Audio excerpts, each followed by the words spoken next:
Assalamualaikum warahmatullahi wabarakatuh.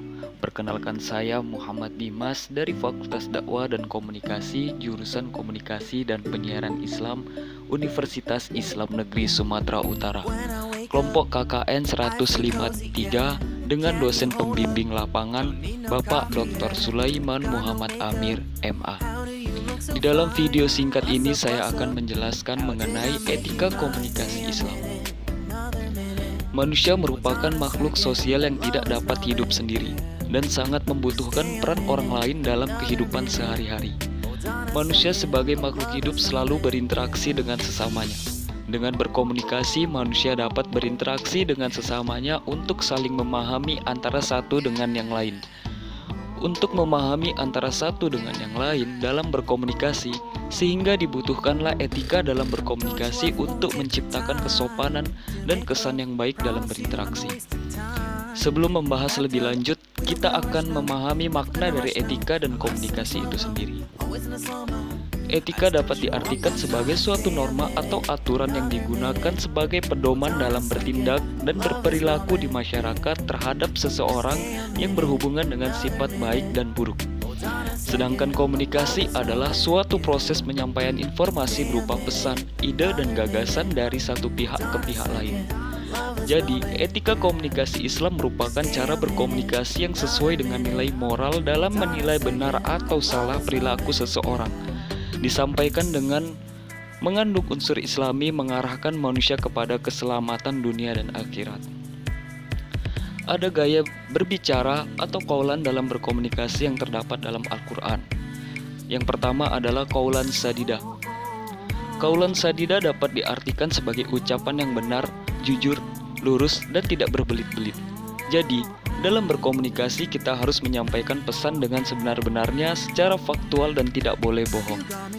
Dalam Al-Quran, Allah Subhanahu wa Ta'ala telah menjelaskan hal ini yang tercantum dalam Quran Surah An-Nisa ayat 9, yang artinya, dan hendaklah orang-orang yang seandainya meninggalkan di belakang mereka anak-anak yang lemah, yang mereka khawatirkan terhadap kesejahteraan mereka, hendaklah mereka takut. Oleh sebab itu, hendaklah mereka bertakwa kepada Allah dan hendaklah mereka mengucapkan perkataan yang benar lagi tepat. Jadi, dalam berkomunikasi kita harus menyampaikan pesan dengan sebenar-benarnya secara faktual dan tidak boleh berbohong. Yang kedua, qaulan baligho.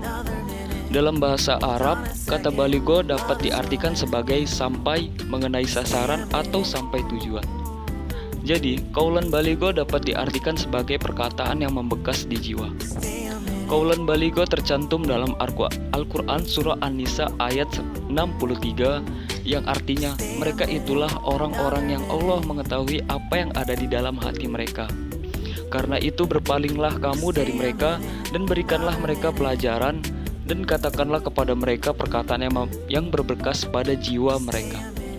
Dari ayat tersebut, maka ketika hendak berkomunikasi, maka komunikator harus menyesuaikan pembicaraannya dengan sifat-sifat komunikan yang dihadapinya, sehingga pesan yang komunikator sampaikan dapat menyentuh komunikannya dengan hati dan otaknya.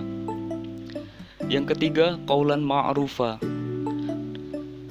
Ma'rufa dapat diartikan sebagai ucapan yang pantas dan baik.